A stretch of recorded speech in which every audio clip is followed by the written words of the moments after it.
ഈ ഒരു ഫോൺ ഇറങ്ങുന്നത് ഫെബ്രുവരി 19 ഇന്ത്യയിൽ ലോഞ്ച് ആവുന്നത്.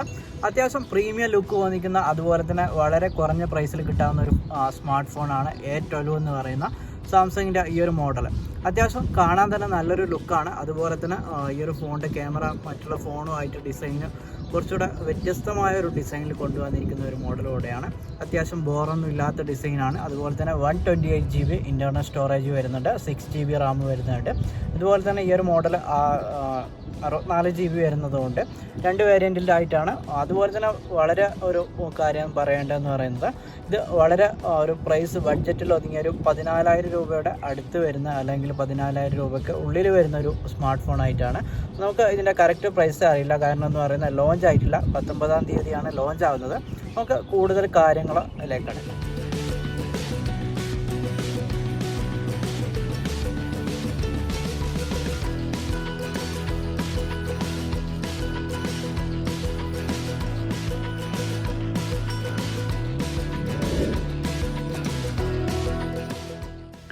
നല്ല സ്റ്റാൻഡേർഡ് ബോക്സിൽ തന്നെയാണ് ഈ ഒരു ഫോൺ വരുന്നത്.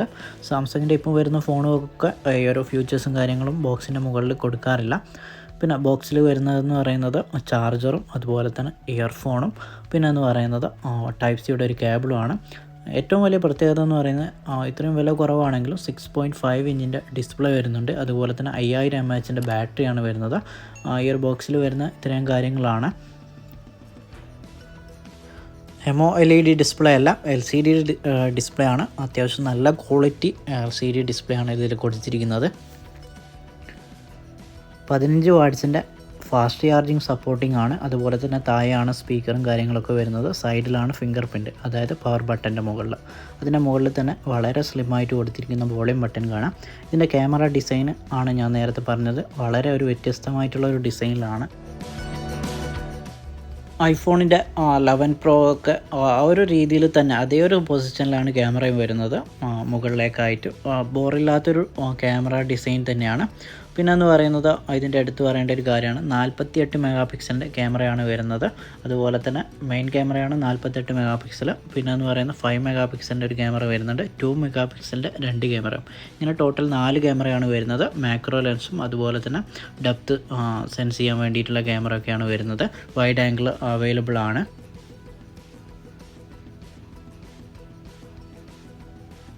അതുപോലെ തന്നെ ഇതിൻ്റെ ബാക്ക് ഒരു സ്ക്രാച്ച് റെസിസ്റ്റൻ്റ് ആയിട്ടുള്ള ഒരു ബാക്കാണ്. പെട്ടെന്ന് കയ്യിൽ നിന്ന് സ്ലിപ്പ് ആവാതിരിക്കാൻ വേണ്ടിയിട്ടുള്ള ഒരു ഫിനിഷോട് കൂടിയിട്ടുള്ള ഒരു ബാക്ക് പാനലാണ് വരുന്നത്. പിന്നെ ഒരു ബഡ്ജറ്റിൽ ഒതുങ്ങിയൊരു ഫോൺ തന്നെയാണ്. കാരണം ഈ ഒരു 14,000 രൂപയ്ക്ക് ഇത്രയും ഫീച്ചേഴ്സും കാര്യങ്ങളുള്ള ഒരു ഫോണ് നമുക്ക് സാംസങ്ങിൻ്റെ കാറ്റഗറിയിൽ കിട്ടാനില്ല. കാരണം 128 GB അതുപോലെ തന്നെ 6 GB റാമും ഇതിന് വരുന്നുണ്ട്. 4G ഫോണാണ്. ഈ ഒരു ബഡ്ജറ്റിൽ എന്തായാലും 4G ഫോൺ തന്നെയാണ് നമുക്ക് കിട്ടുന്നത്. ഈ ഒരു 4G വോൾട്ടേജ് ഒക്കെ സപ്പോർട്ടിംഗ് ആയിട്ടുള്ളൊരു ഫോണാണ്. അതുപോലെ തന്നെ ഡിസ്പ്ലേ MOLED ഡിസ്പ്ലേ അല്ലെങ്കിൽ പോലും അത്യാവശ്യം നല്ല ക്വാളിറ്റി. സാംസങ്ങിൻ്റെ പൊതുവേ ഡിസ്പ്ലേ ക്വാളിറ്റി മറ്റൊരു ഫോണിന് കിട്ടാറില്ല. അത്രയും ഒരു ക്വാളിറ്റി MOLED ഡിസ്പ്ലേൻ്റെ അതേ ഒരു ക്വാളിറ്റി ഈ ഒരു LCD ഡിസ്പ്ലേക്ക് കിട്ടുന്നുണ്ട്. എല്ലാവർക്കും വാങ്ങാൻ പറ്റുന്ന രീതിയിലാണ് ഫോൺ ഇറക്കിയിരിക്കുന്നത്. കാരണം എന്ന് പറയുന്നത് ഇത് 3-4 വേരിയൻ്റ് ഒക്കെ വരുന്നുണ്ട്. 4 GB വരുന്ന റാമും അതുപോലെ തന്നെ 128 വരുന്നുണ്ട്, 6 GB 128 GB വരുന്നുണ്ട്, അതുപോലെ തന്നെ 32 വരുന്നുണ്ട്, 64 GB വരുന്നുണ്ട്. ഇതിൻ്റെയൊക്കെ പ്രൈസ് എന്ന് പറയുന്നത് ഏകദേശം 2,000, 1,000 ഒക്കെ 1,500 ഒക്കെ വ്യത്യാസത്തിലാണ് പ്രൈസ് വരുന്നത്. അതുകൊണ്ട് തന്നെ നമുക്ക് നമ്മുടെ കയ്യിൽ എത്രയാണോ ബഡ്ജറ്റുള്ളത് അതിനനുസരിച്ച് എടുക്കാൻ പറ്റുന്ന ഒരു ഫോണാണ്. ബാറ്ററിയൊക്കെ അത്യാവശ്യം നല്ല ബാറ്ററി പവറുള്ള ഒരു ഫോൺ കൂടെയാണ്. 5000 mAh ബാറ്ററി ഉണ്ട്. നേരത്തെ പറഞ്ഞതുപോലെ തന്നെ അതായത് സാംസങ്ങിൻ്റെ ബഡ്ജറ്റ് ഫോണിൻ്റെ പ്രശ്നം എന്ന് പറയുന്നത് ഹാങ്ങിൻ്റെ പ്രശ്നമാണ് മെയിനായിട്ട്. ആ ഒരു പ്രശ്നങ്ങളൊന്നും ഇതിൽ കാണുന്നില്ല. സാധാരണ ഓപ്പണായിട്ട്, അതായത് പുതിയ ഫോണാണെങ്കിൽ പോലും ഓപ്പണായി വരുന്ന സമയത്ത് ഹാങ്ങും കാര്യങ്ങളും കാണാം.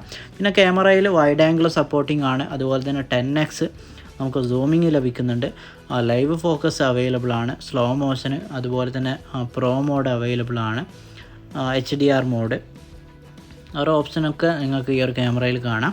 അത്യാവശ്യം നല്ലൊരു ക്വാളിറ്റി, 48 മെഗാപിക്സലിന് നല്ലൊരു ക്വാളിറ്റി ക്യാമറയാണ്. മാക്രോ അതുപോലെ തന്നെ ഫുഡ് പനോരമ മോഡൊക്കെ നമുക്ക് ഈ ഒരു മോർ ഓപ്ഷനിൽ കാണിക്കുന്നുണ്ട്. ലൈവ് ഫോക്കസ് അറിയാവുന്ന കാര്യമായിരിക്കും. ബാക്ക്ഗ്രൗണ്ട് ബ്ലർ ചെയ്തിട്ട് ഫോട്ടോ എടുക്കാം നല്ല രീതിയിൽ.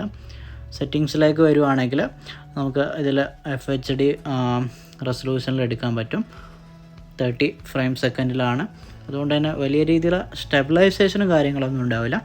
നോർമലായിട്ടുള്ള ഒരു വീഡിയോ നല്ല ക്വാളിറ്റി കാണാൻ നല്ല ക്വാളിറ്റിയിൽ നമുക്ക് വീഡിയോ എടുക്കാൻ പറ്റും. HDR ഓട്ടോ HDR അവൈലബിൾ ആണ്. അതുപോലെ തന്നെ വാട്ടർ മാർക്ക് സെറ്റ് ചെയ്യാൻ പറ്റും. നമുക്ക് ഓരോരോ ഫോട്ടോ എടുക്കുന്നതിനനുസരിച്ച് താഴെ അതിൻ്റെ വാട്ടർ മാർക്ക് സെറ്റ് ചെയ്യാം. ജസ്റ്റ് ഒന്ന് ക്യാമറ ക്വാളിറ്റി ഒന്ന് കാണാം. അത്യാവശ്യം നല്ല ക്വാളിറ്റി ക്യാമറ തന്നെയാണ്. അധികം ലൈറ്റ് ഇല്ലെങ്കിലും അത്യാവശ്യം നല്ല ബ്രൈറ്റ് ആയിട്ട് കാണുന്നുണ്ട്. ഡിസ്പ്ലേൻ്റെയും കൂടി പ്രത്യേകതയാണ് ഇത്.